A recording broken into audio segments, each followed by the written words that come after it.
OpenTheBooks.com says it is the largest private repository of U.S. public sector spending. Adam Andrzejewski is the founder of OpenTheBooks.com and lives in Hinsdale, Illinois. The mission, he says, quote, post every dime online in real time of the expenditures of public money.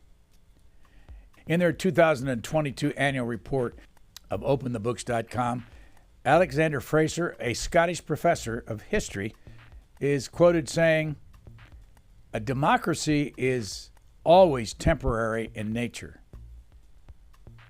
It simply cannot exist as a permanent form of government. Democracy will continue to exist until the time that voters discover they can vote themselves generous gifts from the public treasury." Adam Andrzejewski, can you remember the moment that you decided you wanted to do something called OpenTheBooks.com?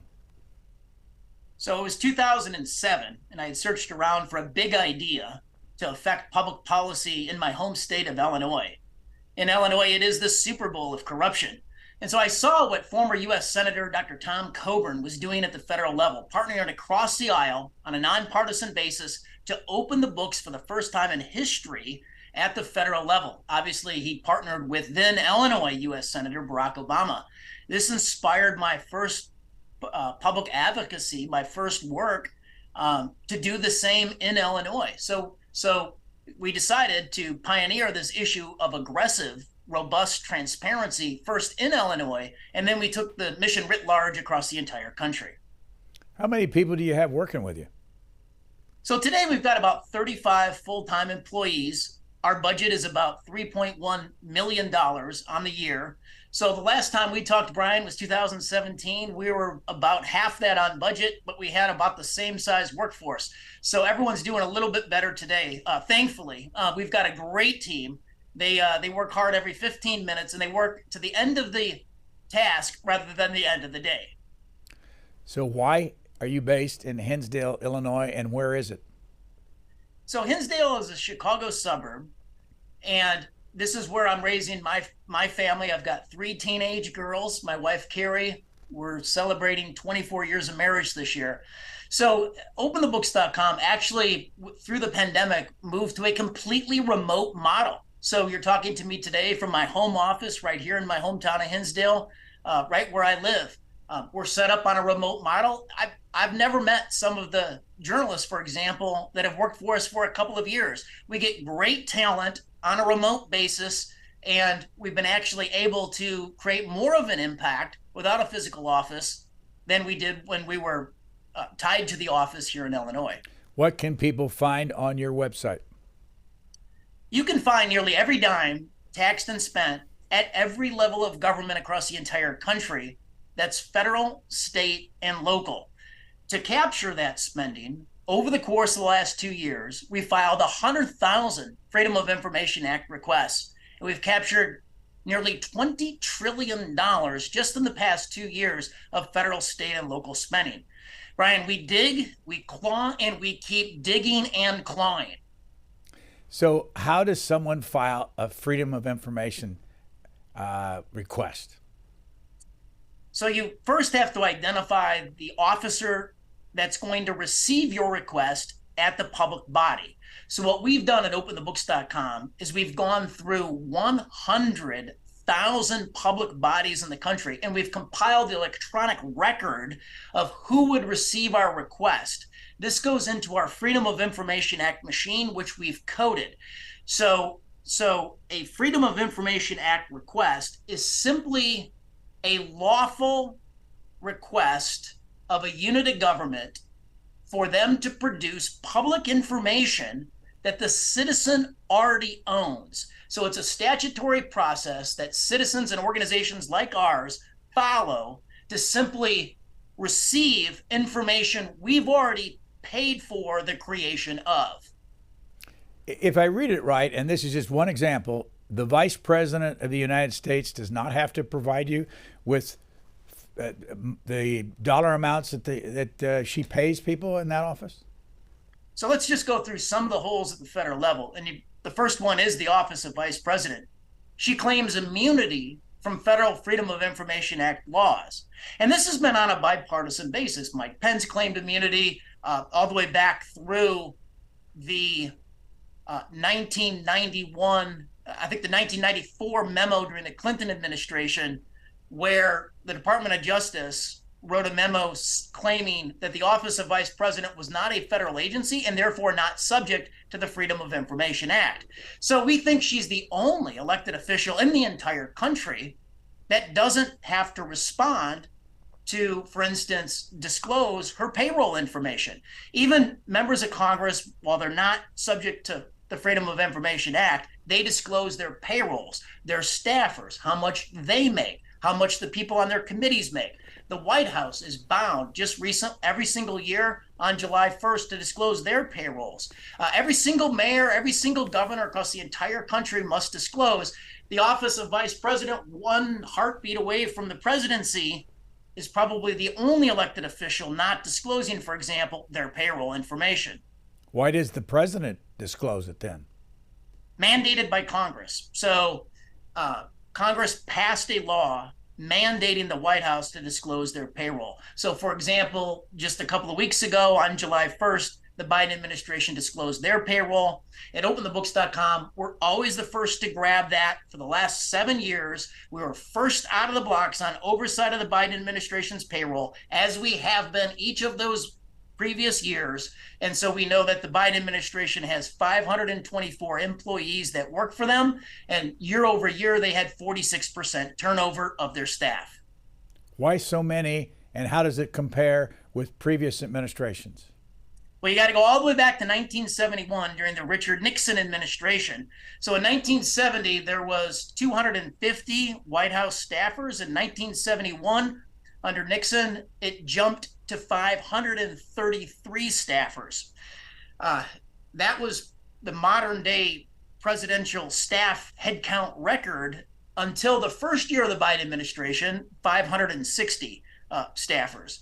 And so Biden is setting records in terms of the number of headcount. And Brian, to the extent that the White House headcount on their staff is a leading indicator of a president's propensity to spend taxpayer dollars, it's Bidenomics that's hit the White House payroll.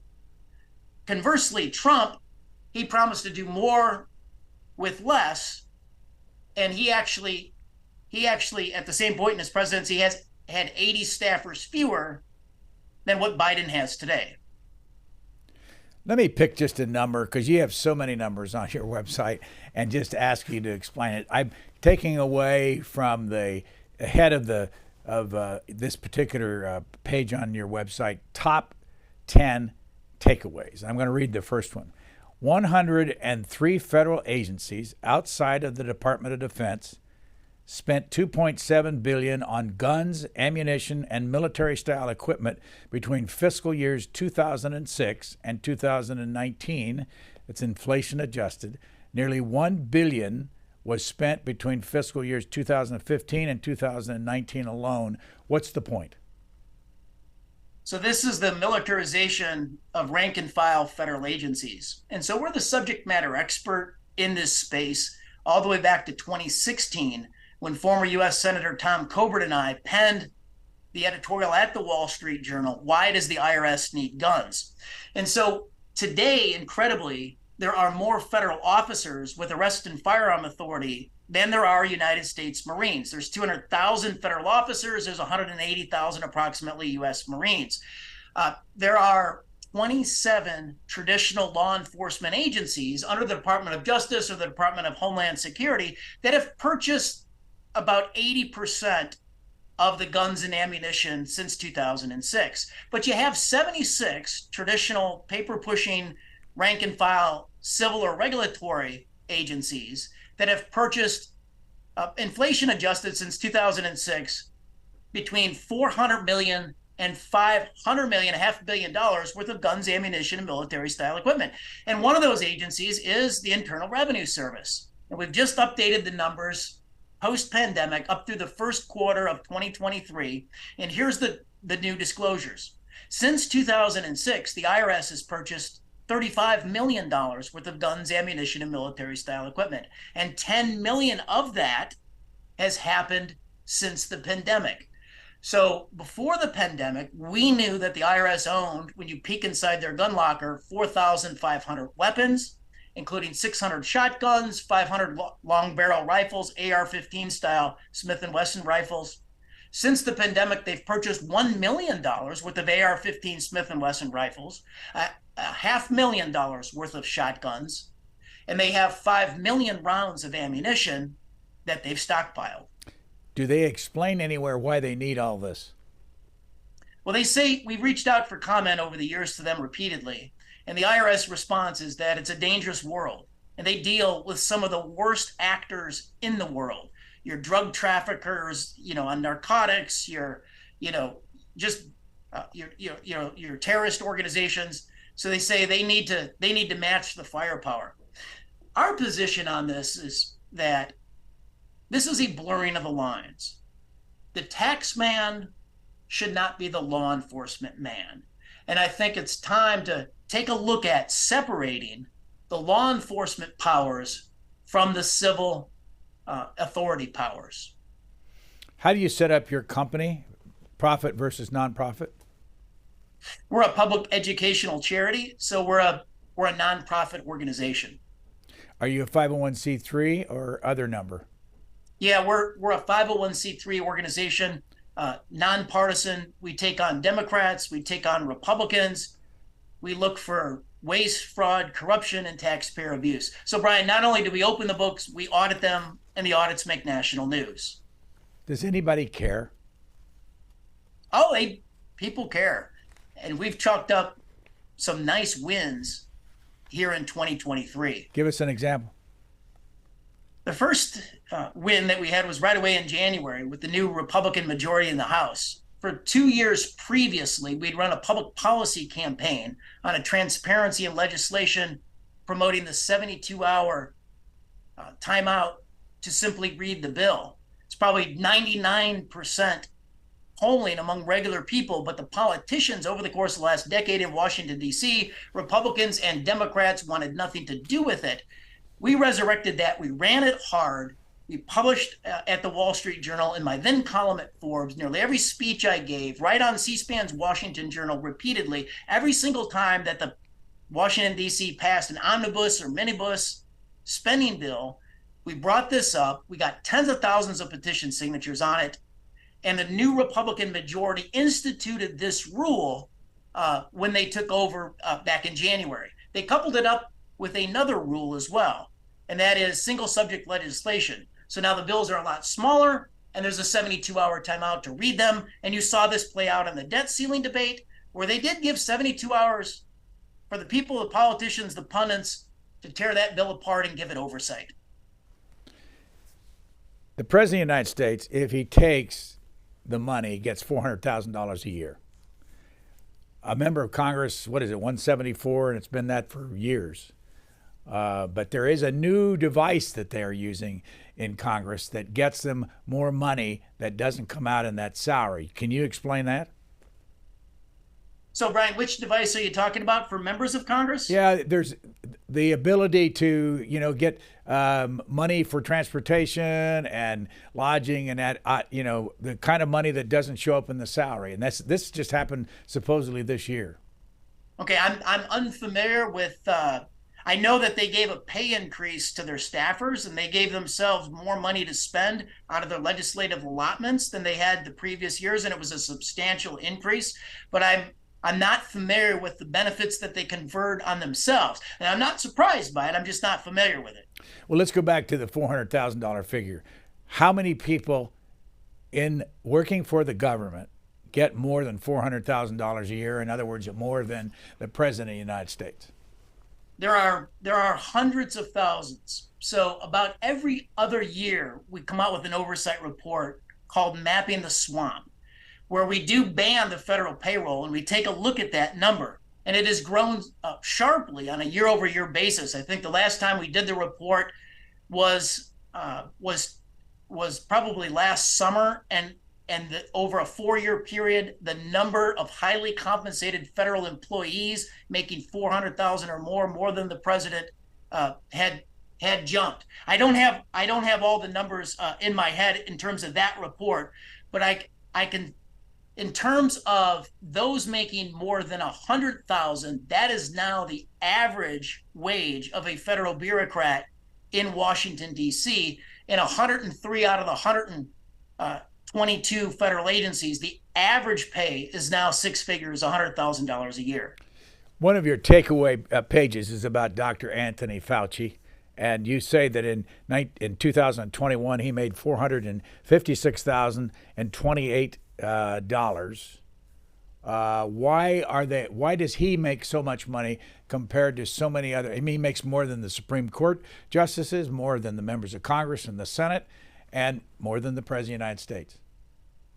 So in my then column at Forbes in January of 2021, we showcased the fact that Dr. Anthony Fauci was the #1 most highly compensated federal bureaucrat, out-earning everybody, the president, 4-star generals in the United States military, and all the 2 million bureaucrats at the federal level. He out-earned everybody. He was the most highly compensated.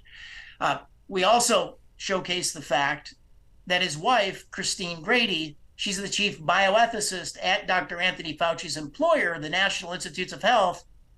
She out-earned the vice president.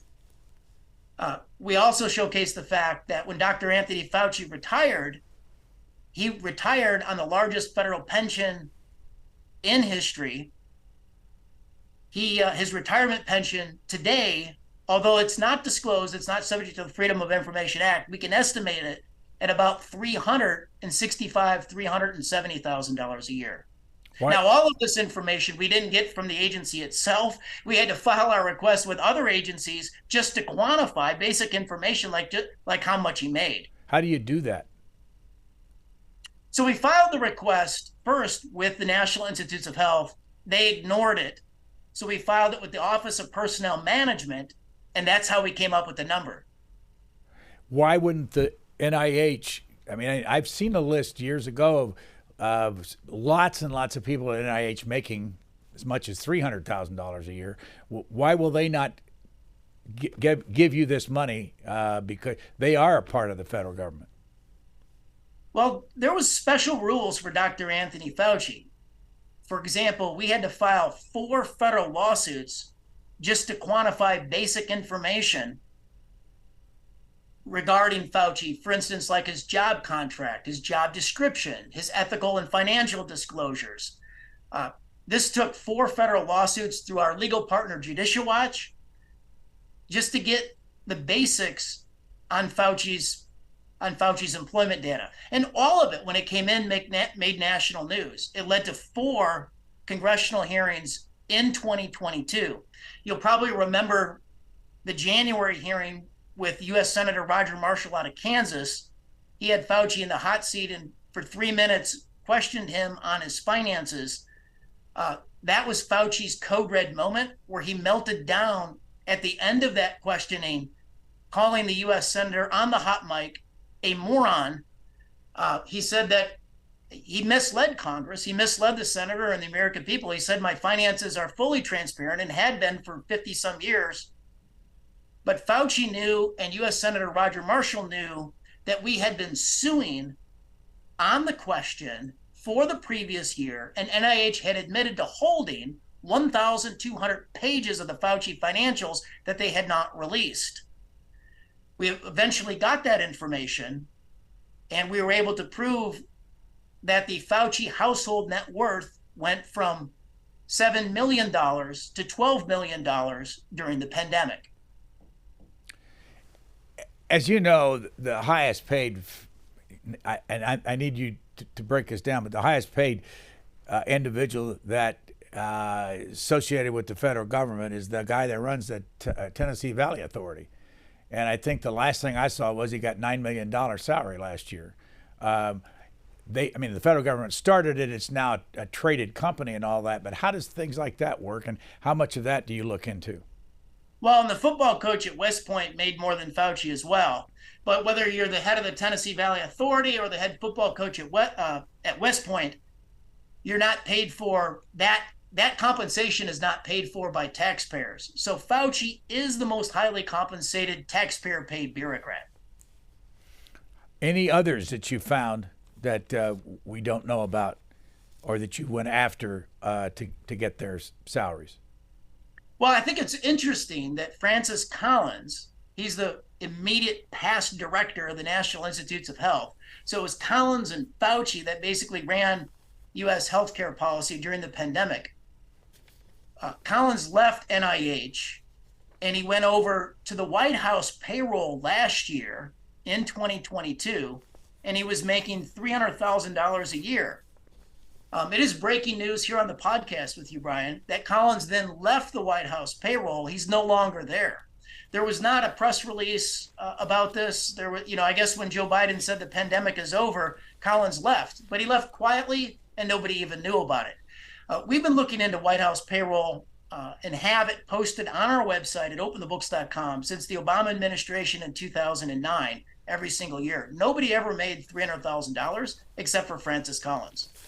On your website, there's a introduction letter, and in that letter, I read it in the opening here before you got on, from a man named Alexander Fraser, who's a long deceased Scottish professor. And I'm going to read it again and ask you to tell me and us why you chose to put this on your website. A democracy is always temporary in nature. It simply cannot exist as a permanent form of government. Democracy will continue to exist until the time that voters discover they can vote themselves generous gifts from the public treasury. There's more to that quote, but give us your reaction to why you put that in on your website.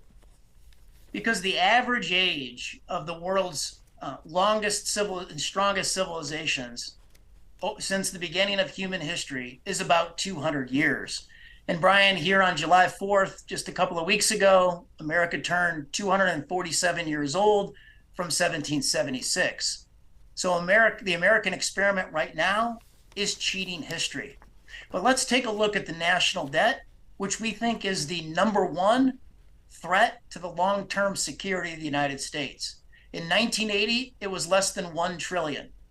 40 years later, we are pushing $32.5 trillion. And so we think there's only one way back, and that's the transparency revolution. It has to be a movement of regular people from the grassroots, from the ground up, to hold our politicians accountable. As you know, when members of Congress, usually senators, leave, money is often allocated to build a center at a university or somewhere in their home state that houses their archives. Senator Bob Byrd got one built at Shepherd University, even with an apartment in the basement for him in the event that he needed it. He's now deceased. Senator Howard Baker got money for his site out there at the University of Tennessee. You've spotted some of this in recent departures by Senators Shelby and Senator Blunt and all that. How much money did they all get transferred to build a center in their honor? So unfortunately, on a bipartisan basis, this practice of earmarking member-directed pet projects in their districts came back about a year and a half ago. And so 6 months ago, in the year-end omnibus spending bill, there was $16 billion worth of these earmarks, 7,509 of these projects. Now, specific to the the U.S. senators creating me monuments, vanity projects for themselves and their districts, we've highlighted a couple of good examples here. One is a Republican, as you mentioned, Richard Shelby. So Richard Shelby, his alma mater is the University of Alabama, and his Senate archive is going to be housed there. In one of his last legislative actions, he earmarked $50 million into the University of Alabama, but not for a specific project. He earmarked it to their endowment. The endowment's $1 billion endowment. They didn't need taxpayer help. He put an additional $50 million into that endowment. You know, there's buildings named after him on campus at the University of Alabama at Tuscaloosa, at Birmingham. He helped seed those buildings. So that's the example of Richard Shelby. Now, he was the ranking Republican on the Senate Appropriations Committee. The chairman of that Senate Appropriations Committee was the Democrat, Patrick Leahy. So what did Leahy do? This is his story. In one of his last legislative actions, he was also retiring. The University of Vermont was going to host his Senate archive. He earmarked them $30 million for their honors college. Here's what happened after he then left the Senate. Here in March, the university designated him as a presidential fellow, which is a permanent position at the university.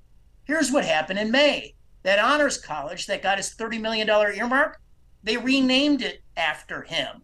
But Leahy did it again. The city of Burlington, they've got the Burlington International Airport. Leahy earmarked $34 million into that airport. And guess what the city council did in April? They renamed it after Patrick Leahy. Also on this list, I'm looking at Senator Blunt from Missouri. Did he have any money transferred to a center out at one of the universities? So Blunt, his earmarks dwarf Leahy's and Shelby's incredibly into the two universities in Missouri. So here's the story on Roy Blunt. Roy Blunt's also retiring from the U.S. Senate. In one of his last legislative actions, he earmarks $61 million into the University of Missouri. In 2021, the University of Missouri, on their latest science building, had named it after Roy Blunt. The earmark of $60 million goes into the building to upgrade its equipment and facilities that is named after him. And he did it again. His alma mater is Missouri State University. 2 weeks before the vote, 6 months ago, in the omnibus spending bill, the university trustees renamed a building from Temple Hall to Roy Blunt Hall, another science building. And Roy Blunt earmarked into Missouri State University, into that building that bears his name, $30 million. I don't know how to ask this question, but I'll just ask you why. Why are they doing this, and why do we not see any discussion of it in public before it happens? So our team at openthebooks.com, we just unearthed this. I think it's big news. They brought back earmarks on a bipartisan basis underneath the promise that you could not engage in self-dealing. I don't know how else to describe this. It's prima facie self-dealing. This is corruption. This is exactly what should disturb the American people. Senator Robert Byrd, who's been deceased for a number of years, at last count that I saw, had 55 buildings or bridges named after him in the state of West Virginia. And his wife, Irma, had 9. Does this the kind of thing, is it always gone on like this? And how big is this giveaway to the states? Call them earmarks or whatever you want to call them. So I think it's big, but look, only in government can you get away with this. You couldn't get away with this in the private sector. So only in government can you earmark people money and then create vanity projects to yourself. And I think Congress needs to crack down. I mean, they need to get serious on ethics. When earmarks were banned for a decade, 90% of Republicans were against earmarks and 80% of Democrats. That's why they instituted the ban. They brought them back saying that it's going to be a new day, but our data shows that nothing's new here. We've got more examples. The congressional representative from Baltimore, Maryland, Kawaze and Fumai, he earmarked $2 million to the local Great Blacks in Wax Museum. That museum had ensconced him with a wax figurine 6 months earlier.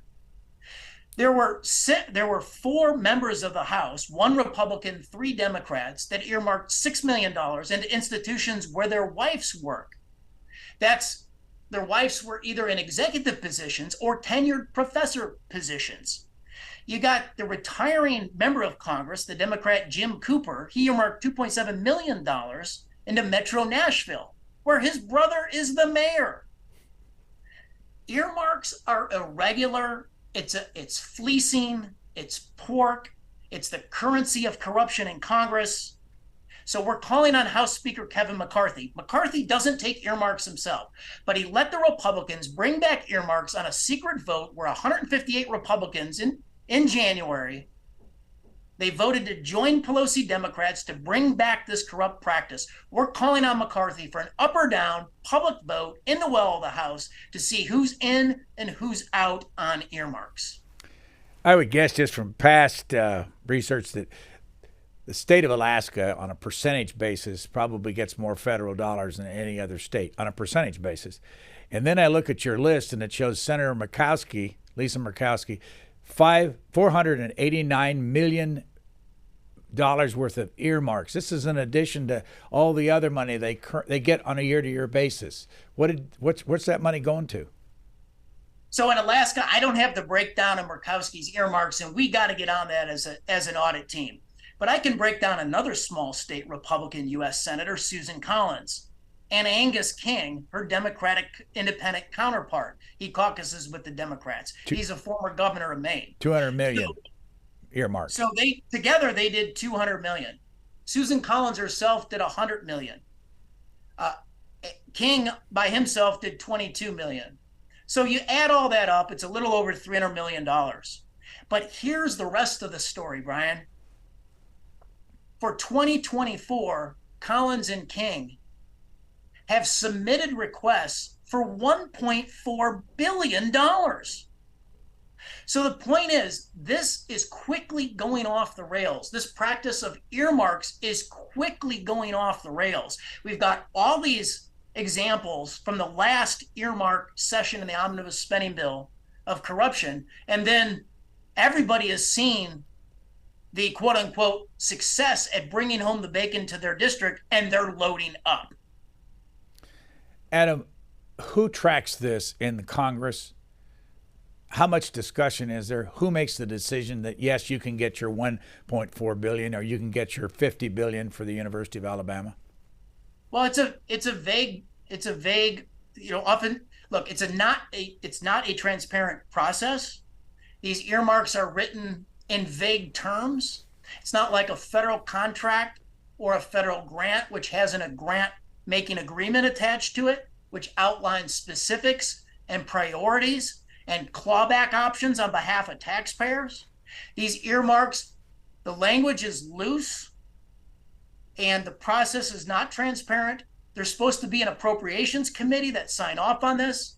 But like in the U.S. Senate, if you have the ranking Republican on the appropriations committee and the Democratic chairman getting together, there's no one to stop them.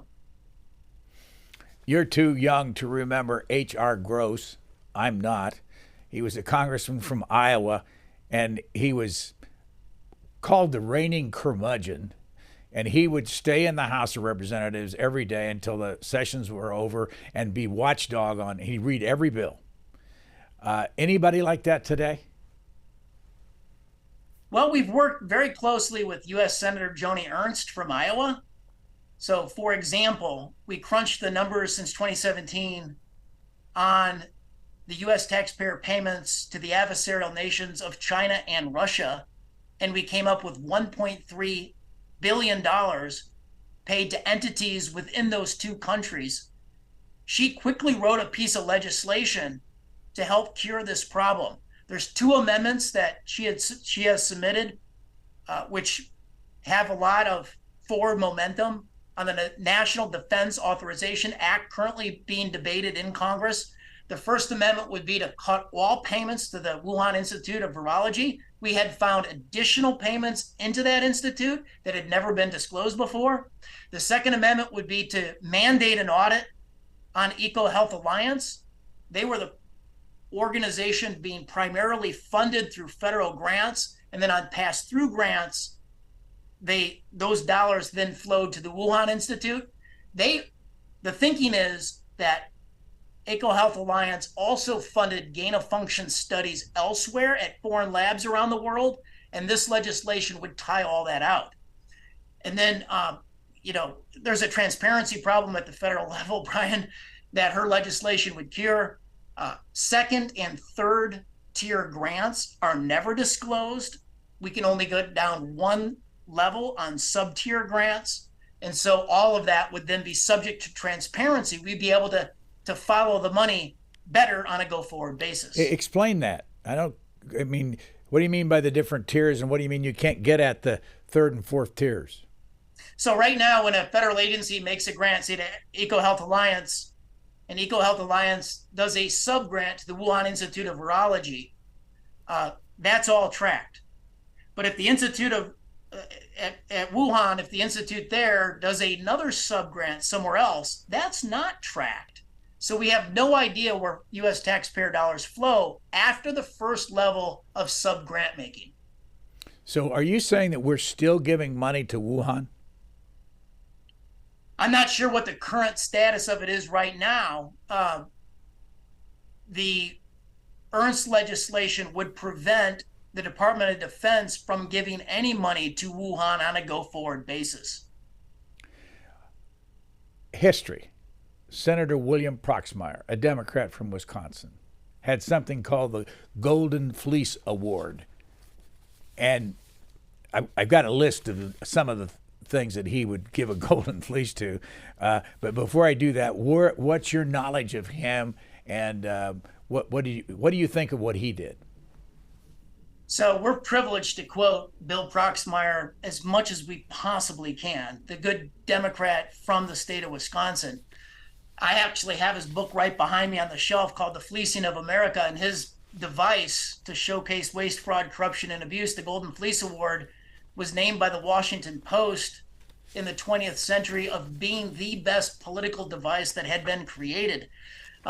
So we think the world of Proxmire. What's not typically known about Proxmire is he never missed a U.S. Senate vote. He went 20,000 votes in a row over a 20-year period where he never missed a vote in the U.S. Senate. So that's just another good fact to the reputation of Bill Proxmire. Let me read a couple of the Golden Fleece Awards from the past, and this is some time ago. National Science Foundation for spending $103,000 to compare aggressiveness in sunfish that drink tequila as opposed to gin. National Institute of Mental Health for spending $97,000 to study, among other things, what went on in a Peruvian brothel. The researchers said they made repeated visits in the interest of accuracy. Office of Education for spending $219,592 in a curriculum package to teach college students how to watch television. I'm going to keep going because the more you hear, the more interesting it gets. United States Department of the Army for a $6,000 study on how to buy Worcestershire sauce in 1981. United States Department of Commerce Economic Development Administration for spending $20,000 to build a 10-story replica of the Great Wall, of China in, of all places, Bedford, Indiana. Begun in 1979, the money proved insufficient and the site is currently abandoned. Your take on any of those? So at Real Clear Politics, over the course of the past year and a half, on Thursdays, we do a Throwback Thursday.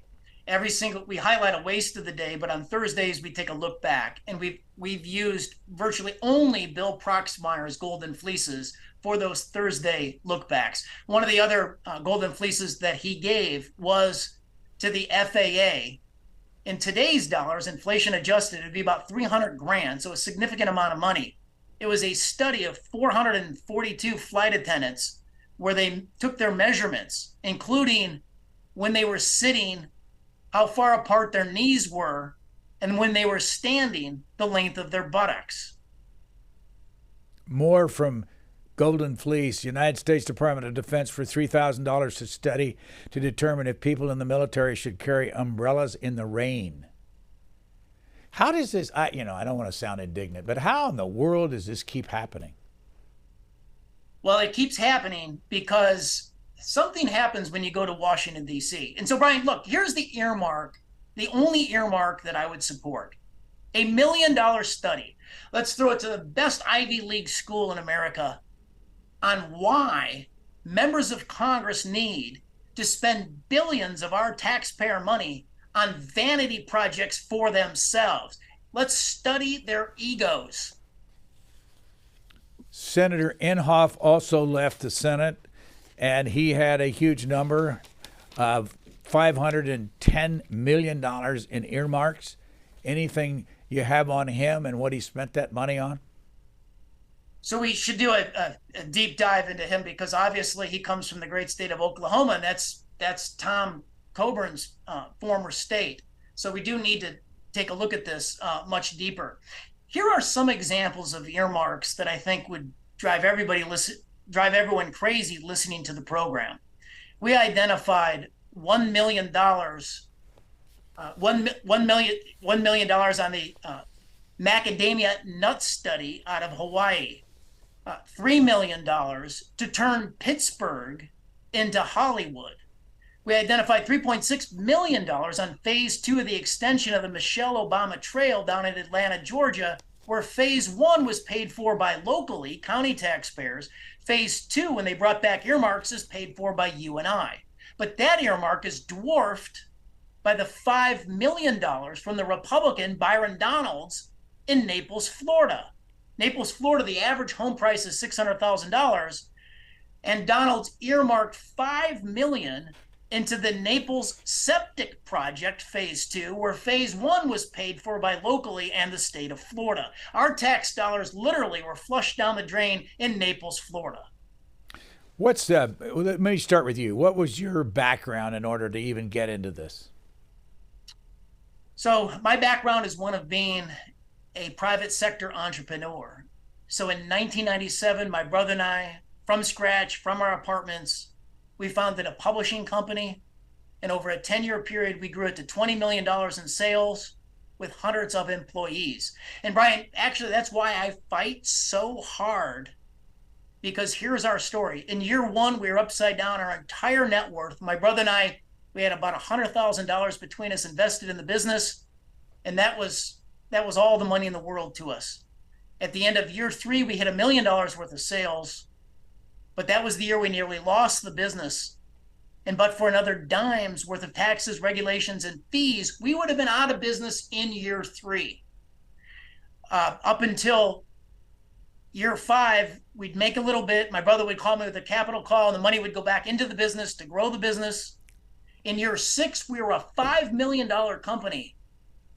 And that was the first year that we actually out-earned our employees. Until then, every employee out-earned my brother and I. In year 6, at $5 million, by the end of year 10, we were a $20 million business and an overnight success. Look, success in America, it's always impossible.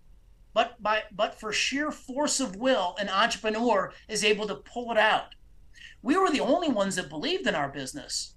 Up until year 10,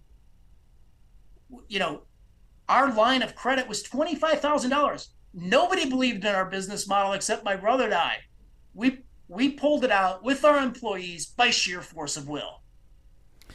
As you know, if you run a 501c3 company, your salary, especially somebody like you, is available to the public to see. Right. You can get on, the tax forms are online. You can find them and find out what somebody makes. I've looked at yours, and I know you don't make much more than $150,000, if that much. But why is it that companies, nonprofit companies, are required to do this, and the federal government isn't required to do things like the vice president and other things, and NIH, I don't care where it is, and I guess it's leading up to, I want you to grade the government as to how open it is, what the transparency rating would be. So the federal government gets a D+, C-, and here's why. No transparency at the office of vice president, little transparency at the Federal Reserve. The Federal Reserve claims they don't have a vendor spending list, a vendor spending checkbook, and they'll only give us 269 out of 23,000 employees with their salaries. The executive federal agencies now, these are the rank and file, the 123 federal agencies, the alphabet soup of agencies that we all recognize, like the IRS, like the EPA, like Health and Human Services, like Social Security. There's 1.44 million federal employees that work in those agencies. The Biden administration just redacted 350,000 names from the responsive record. To put that in context, during the last year of the Obama administration, they redacted 2,300 names. Now it's 350,000 names that we don't have any longer. They redacted 120,000 work locations. So, Brian, think of this. We don't know who is receiving how much, and we don't know where or if they're working. It's really a where's Waldo now in the federal executive agencies, in the rank and file agencies that are supposed to be working on our behalf. You know, I can just hear somebody that I know, if I say, they say, what's your latest podcast? And I say, I'm talking to Adam Andrzejewski, and we're talking about the money that the government spends and all this stuff. They say, I can just hear them say, why are you bothering? Nobody cares about this. Nobody's paying any attention to it. What would you say to them? I'd say that people do care, and corruption is a 90+% issue. And so what we do at openthebooks.com, we show you exactly how bad it is. Our mission at openthebooks.com is very similar to the mission at C-SPAN. At C-SPAN, you go gavel to gavel. You broadcast 24/7 what happens in Congress. And then you do special reports to go a little deeper to expose and to educate the American people. At openthebooks.com, we post nearly, not quite, but nearly every dime taxed and spent at every level of government across the country so people can follow the money. And then we go a level deeper. We do special reports like our report on earmarks to expose and educate the American people. So what else is, I mean, you talk about the local level and the state level. I did check on some of that, and I noticed that some of the states pay their public officials far more money than the feds do. And can you give us any examples of that? I mean, in particular, I think I saw California pays a lot of money to their public servants. Yes. So, for example, I think my favorite example, Brian, in this regard, unfortunately, are the lifeguards in Los Angeles County. We identified that there are 98 LA County lifeguards that last year made more than $200,000. 20 of them made more than $300,000. 3 of them made more than $400,000. And the top paid LA County lifeguard last year made $510,000. I guess life's a beach if you're an LA County lifeguard. Did you talk to anybody about why they're worth that much? Well, they're not worth that much, but the cash compensation is only a part of their overall compensation package. For example, the 3 LA County lifeguards that made more than $400,000, they also had a perk, which is a take-home vehicle, a Toyota Sequoia truck. And then it's 30 years and out with 79% of your cash compensation for the rest of your life on a lifetime taxpayer-paid pension. What percentage of your Freedom of Information requests are granted? That's a good question. So it truly depends by agency. But I can tell you across the country, we filed 2 requests with about 50,000 of the most substantial public bodies in the country. And by and large, all 50,000 comply with our requests. Number 1, it's a request for their payroll and cash compensation information. And number 2, it's a request for their vendor checkbook information. So, for example, on payrolls, we've compiled for the first time in American history the production of virtually every single public employee at the federal, state, and local level across the country. 25 million public employees we have in our salary database. So if you're listening to the podcast, you can come to openthebooks.com and write into your local municipal level units, your school district, your city, your county, your townships, the state employees.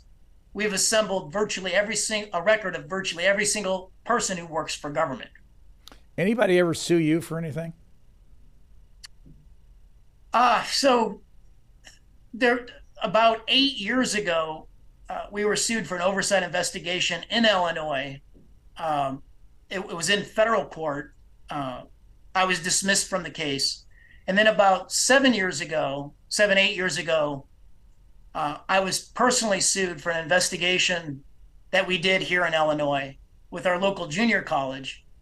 And we've pushed over the years to clear our names. It's still in the discovery phase of that suit after 8 years. So hopefully we'll have resolution on that shortly. It was not for anything I wrote. It was they tacked me on the suit as a conspiracy charge to defame a contractor of the junior college. So a very specious way to try to get to me. Give you a moment. You can think up some examples of your own, but I'm going back to the Golden Fleece awards that Bill Proxmire gave. United States Department of Justice for conducting a study on why prisoners want to escape. United States Postal Service for spending over $4 million on an advertisement campaign to make Americans write more letters to one another. Executive Office of the President for spending $611,000 to restore a room in the old executive office building with gold trim. Do you have anything like that that comes to mind of examples? Yeah, so just from the earmarks package that passed 6 months ago in Congress, in Pennsylvania, there was $500,000 for a minor league baseball field to put AstroTurf on it. There was $1.5 million on an earmark into Cleveland, Ohio, the Rock and Roll Hall of Fame. $3 million went into Chicago from Chuy Garcia into the Puerto Rican Cultural Center. There was a brand new museum in Los Angeles that's going to be started up. $7 million on an earmark went into the National American Korean Museum. $1.6 million went into New York City into the Italian American Museum. We've got rich institutions like Columbia University, $13 billion endowment. They received a $3 million earmark. What's the public purpose to compel working and middle-class taxpayers to fund earmarks into an Ivy League college? You got the Field Museum in Chicago. Their CEO made $1.1 million last year, and they took $3.5 million in 2 earmarks from members of Congress. You got the New York City Botanical Garden, and they took $1 million earmark, and their CEO made $1.4 million last year. You got the schools of the California university system. There's a $20 billion endowment that backed those public schools, and they took $11 million in earmarks. You and I funding those schools with a $20 billion endowment. I have in front of me something called Federal Fumbles, Volume 6, that it comes from Senator James Lankford, a Republican of Oklahoma, following up to Tom Coburn. Do you follow his stuff? Yeah, every single year when that comes out, we definitely take a look at it. And that forms some of our Waste of the Day pieces for Real Clear. This is our daily column, the Waste of the Day at Real Clear Investigations. And sometimes we'll showcase examples from that exact report. Here's a couple things. Border boondoggle, page 17. Biden was so determined to leave the border open that he spent $2 billion to not build the border wall. Did you follow that story? I didn't follow that one. It's a target-rich environment, Brian, across the entire continuum. One of the things that we've been following are pop-up projects. So these earmarks, like, for instance, in Maine, Susan Collins, she earmarked $4 million into a library in a town of 850 people called Patton, Maine. The nonprofit that is receiving the money was so new, they weren't even registered as a public charity in Maine. And you've got other examples like that across the country as well. How much did you follow the expenditures during COVID? Well, we did a lot of COVID aid oversight on waste, fraud, corruption, and abuse. So it was 2 years ago when we came out with the estimate that COVID fraud would rival $500 billion and be the greatest public fraud in the history of the country. How did it happen? Loose systems, lack of in-house accounting control, and the fear that the pandemic would hit the country so hard that the only goal of Congress was to flood the entire system with Benjamins. Is there Any interest in clawbacking some of that money? Well, I hope so, because a lot of the waste, fraud, corruption, and abuse was perfectly legal. So I'm going to give you two examples of how the system was gamed by wealthy insiders. So the first example are the largest law firms in the country.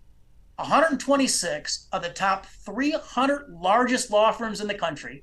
Our auditors at openthebooks.com quantified those law firms received $800 million worth of forgiven Paycheck Protection Program loans. So basically, it was a grant to the top largest law firms in the country. PPP money that was supposed to go to mom and pop businesses on Main Street. Many of those folks had their business shut down during the economic lockdown, and $800 million of it went to law firms. We took a look at the equity profits of the partners during this period of those law firms, and they were making millions. There was absolutely no financial need to receive that money. So I think those partners the managing partners of those top firms need to be hauled up in Congress to explain themselves. Here's another example. The top 20 largest hospitals in America, during the pandemic, their net assets exploded by $124 billion. Those top 20 nonprofit hospitals took $23 billion worth of COVID aid bailouts. Again, they didn't need the money. Now, Mayo Clinic paid back half of theirs, and Kaiser Permanente paid back all of theirs. We're calling on the rest of those hospitals to pay back theirs as well. That's $23 billion. Every dime was borrowed up against the national debt. Government Accountability Office, did they do anything like this?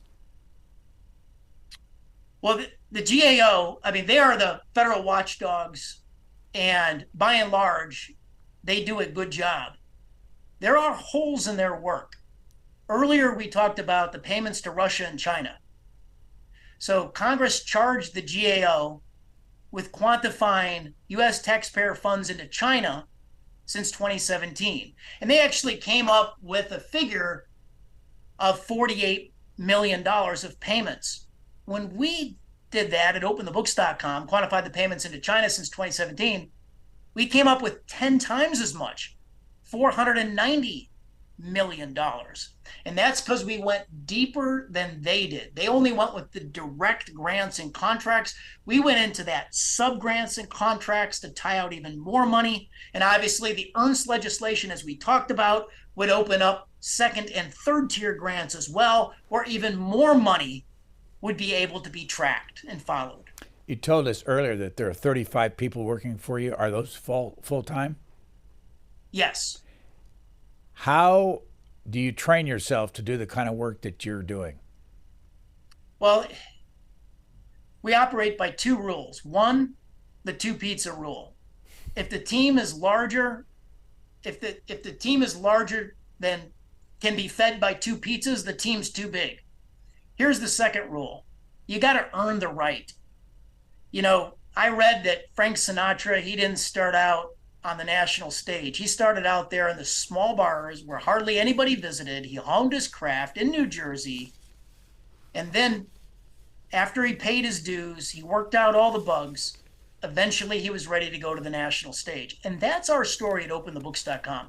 We've gotten started in the Super Bowl of corruption right here in Illinois, in the small towns, the counties, the junior colleges, right here in Illinois.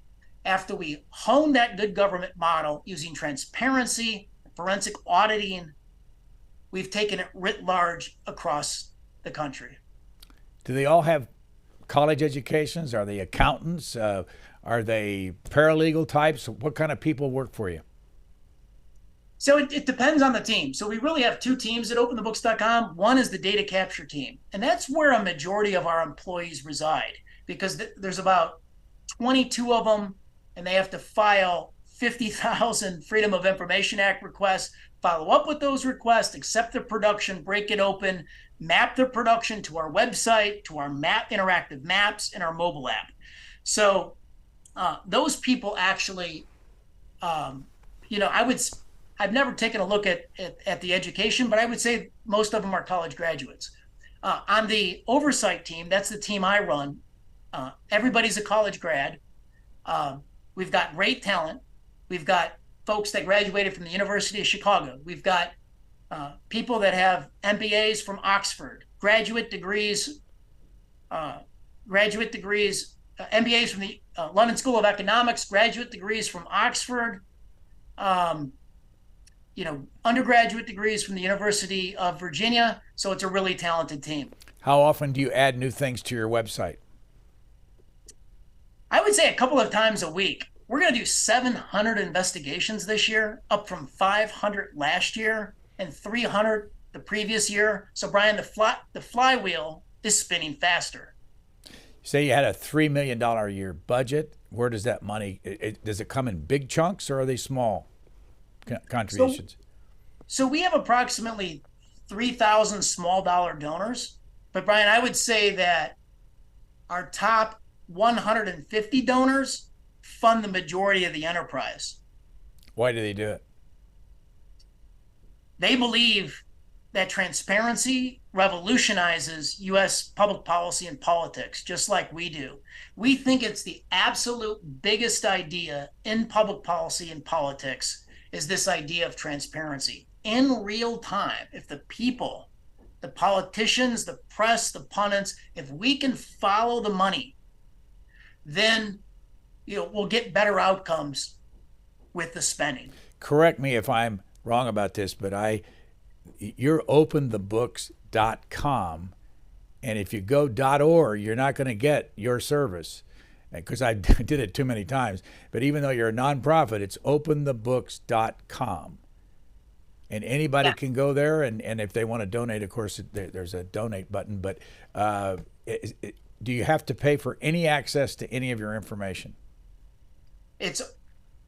There is no payment required, Brian. So we're a public charity. We take that mission very seriously. So if you come to openthebooks.com, you can search everything without making a donation. The only wall we have for access is after 5 searches of our data. It's an email wall. So we just ask for your email address. That would put you on our breaking news list. But that's it. That's the only wall we have. There's no paywall to access our data or our site. Founder of openthebooks.com, Adam Andrzejewski, thank you so much for your time. Thank you very much, Brian. Thanks for listening to the Booknotes Plus podcast. Please rate and review Booknotes Plus, and don't forget to follow so you never miss an episode. Questions or comments, we would love to hear from you. You can email us at podcasts@c-span.org.